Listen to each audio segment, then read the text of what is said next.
नमस्कार, आप देख रहे हैं यूपी टीवी 7 सच की तह तक। योगी बाबा से आश्रम बचाने की गुहार लगाई, दबंग भूमाफिया आश्रम पर करना चाहते हैं कब्जा।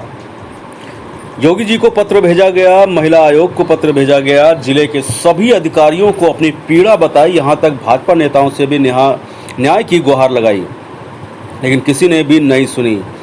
पति मजबूर होकर नागा बाबा बन गया, देवर ने भी मौत के डर से संन्यास ले लिया। साहब मुझे बचा लो, मेरे बच्चों को बचा लीजिए, अगर कुछ नहीं कर सकते तो कम से कम हिंदुत्व के रक्षक भगवान श्री हनुमान जी के मंदिर को ही बनवा दीजिए, जिसके निर्माण कार्य को दबंग भूमाफिया ने बंद करा दिया है। ये शब्द हैं कानपुर के नवाबगंज में रहने वाली रन्नो दीक्षित के, जिनकी पीड़ा सुनते ही मानो ऐसा लगता है कि कहीं ना कहीं योगी सरकार की गाइडलाइन पर कार्य तो होता है, पर असर बहुत कम होता है, जैसे रन्नो दीक्षित के साथ हो रहा है, जिनको एक भूमाफिया परिवार लगातार प्रताड़ित करने में जुटा हुआ है। दरअसल रन्नो की पीड़ा पर नजर डालें तो मामला इनके बाबा रामस्वरूप आश्रम से जुड़ा हुआ है, जिसे रन्नो दीक्षित के बाबा ने गरीबों के लिए बनवाया था और भगवान की सेवा भाव के लिए यहाँ भगवान श्री बजरंगबली जी की प्रतिमा को विराजमान करते हुए पूजा पाठ शुरू कर दिया था। समय बढ़ता गया और आश्रम गरीबों के लिए छत बन गया और विराजमान भगवान श्री बजरंगबली जी का एक स्थान एक सिद्ध स्थान में बदल गया। समय बढ़ता गया और इसी दौरान बाबा राम स्वरूप जी का स्वर्गवास भी हो गया, जिसके बाद रन्नो ने इस प्रथा को जिंदा रखते हुए अपने पति और देवर के साथ सेवा भाव से शुरू किया मंदिर की देखभाल और सेवा। तभी कुछ सालों पहले इनके आश्रम के बगल में अखिलेश श्रीवास्तव नाम के एक व्यक्ति ने एक प्लाट खरीदा और यहाँ रहने लगा। धीरे धीरे अखिलेश श्रीवास्तव की नियत आश्रम की जमीन पर डगमगा गई और बस फिर क्या था, अखिलेश श्रीवास्तव ने भूमाफिया का चोला ओढ़ते हुए आश्रम की भूमि पर नजर रखी, जिसका रन्नो ने विरोध किया तो अखिलेश व उनके दबंग भाइयों ने रन्नो के विकलांग पति की जान के दुश्मन बन बैठे, जिसका परिणाम कुछ यूं हुआ कि रन्नो के पति ने खौफजदा होकर और अपनी शारीरिक मजबूरी को देखते हुए प्रयागराज जाकर नागा बाबा का भेष धारण कर लिया। तो छोटे भाई ने जिम्मेदारी संभाली तो उसको भी इन दबंगों ने कहीं का नहीं छोड़ा और रन्नो के देवर ने भी गंगा किनारे जाकर संन्यास ले लिया। लेकिन रन्नो ने हिम्मत नहीं हारी, क्योंकि रन्नो को विश्वास था कि मौजूदा योगी सरकार उसके साथ अन्याय नहीं होने देगी। तो रन्नो ने दबंग भूमाफियाओं के खिलाफ अपनी आवाज़ बुलंद कर दी और उसका ये विश्वास उस वक्त टूट गया जब कोई भी कार्रवाई नहीं हुई। नौबत तो यहाँ तक आ गई कि दबंग ने भगवान श्री हनुमान के मंदिर में हो रहे कार्य को भी बंद करवा दिया और तो और सुरक्षा की दृष्टि से लगवाए जा रहे मुख्य द्वार पर जो गेट है उसे भी तुड़वा दिया गया। जिसके बाद रन्नो अब मीडिया का सहारा लेते हुए योगी सरकार से रो रो कर मिन्नतें कर रही हैं, अपनी पीड़ा बता रही हैं। फिलहाल आप सुरक्षित रहिए और जुड़े रहिए यूपी टीवी 7 से सच की तह तक।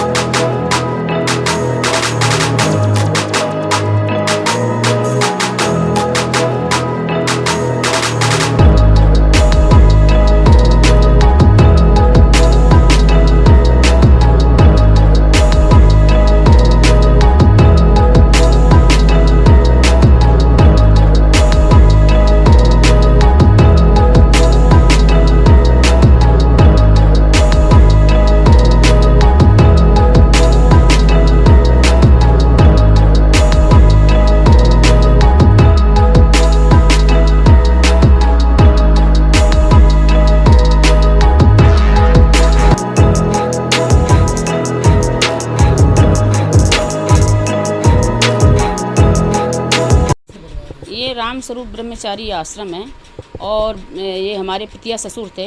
इन्होंने 1939 में इनको पट्टा मिला था और 1961 में इन्होंने स्थापना की, क्योंकि पहले जंगल था तो ये जंगली में कुटिया बना के रहते थे यहाँ पे और पीछे गंगा जी निकली थी तो पूजा वूजा करते थे। फिर धीरे धीरे करके अपना इन्होंने ये कमरे बनवाए और ये मंदिर अपना स्थापना किया और पूजा करते रहते रहे यहीं पे। इसके पीछे क्या उद्देश्य था उनका ये आश्रम बनवाने का? यही था कि हाँ गरीब लोग रहें, अपना गरीब लोग कर रहे के आज भी रह रहे हैं। कोई 100 किराया देता है, कोई 50 देता है, ऐसे करके जो मिल जाते हैं 200-400-500 तो घी ले आते हैं, मिश्री ले आए, दीपक जलता है, मंदिर में पूजा होता है। और साल में अपना कोई थोड़ा बहुत चंदा हो गया या घर से जैसी स्थितियाँ बनी तो 1-2 भंडारा होते हैं, एक जन्माष्टमी को होता है, एक बुढ़वा मंगल को होता है। और बीच बीच में अगर भगवान की कृपा हो गई तो बीच बीच में भी करा देते हैं। अब क्या समस्या यहाँ पे आ रही है? अब समस्या ये है सर कि इसमें पहले गेट लगा हुआ था, तो गेट तो मोहित श्रीवास्तव ने इसको कम से कम 20 लड़के ला करके करीब हो गए 4-5 साल। ये कौन है मोहित श्रीवास्तव? मोहित श्रीवास्तव अखिलेश श्रीवास्तव जी रहते हैं। कौन है ये लोग? ये भूमाफिया, ज़मीन पर पूरी निगाह है इनकी और ज़मीन ये चाहते हैं कि ज़मीन किसी तरीके से मिल जाए। किस तरीके से परेशान कर रहे हैं? इस तरीके से पीड़ित कर रहे हैं, मुकदमा लगवाया, मार कूट की, मेरे देवर को मारा, मेरे आदमी को मारा, बच्चों को सर फाड़ा, मेरी बेटी को नोचा घसोटा, उसके साथ बदतमीजी दी। कैसे शुरुआत करी हुई है? शुरुआत सबसे पहले इन्होंने मेरे देवर को मारा, चप्पलों से खड़े होके मारा। कैसे यहाँ पर आए हुए? ये आए, नीचे ज़मीन इन्होंने खरीदी थी बगल की और नीचे इन्होंने अंडरग्राउंड एक बना रखा है, उसके ऊपर छत के ऊपर से इन्हें दरवाज़ा फोड़ रखा है। अभी कुछ दिन तो ऐसे ही परेशान करते रहे, अब ये खुल के कहने लगे कि ज़मीन चाहिए हमको किसी तरीके से, आप खाली करो। बाहर अगर रोड में खड़े होते हैं, कहीं मिल जाते हैं, धमकाते हैं, जान से मार देंगे, बच्चों को उठवा लेंगे, नहीं बच्चों के ऊपर झूठी मुकदमा लगवा देंगे, नहीं तुम्हें जान से मरवा देंगे, बच्चों को मरवा देंगे। आदमी तो विकलांग है, पैर कटी गया है, बच्चों को कटवा देंगे या तुम्हारा कटवा देंगे, खाली कर दो, भाग जाओ। पुलिस ने कोई शिकायत करी आपने? पुलिस से शिकायत हमने की, अब पुलिस यही है जहाँ तक आए अपना फिर अपना चले गए, लेकिन आगे कोई सुनवाई भी नहीं हुई और ज़्यादा हम दौड़ भी नहीं पाए। और हमारे पास ना तो इतना पैसा है ना इतना हमारे दौड़ने की क्षमता है, आपको बताएं, क्योंकि हम तो कमाते हैं तब खाते हैं, तब तो घर का जीवन चलता है। कोई हमारे पास इतना तो धन है नहीं कि हाँ जहाँ पे मांगा 50,000 दे दो या 10,000 दे दो या 5,000 दे दो तो हम कहीं दे जा करके। ये तो हमारी इतनी क्षमता है नहीं कहीं।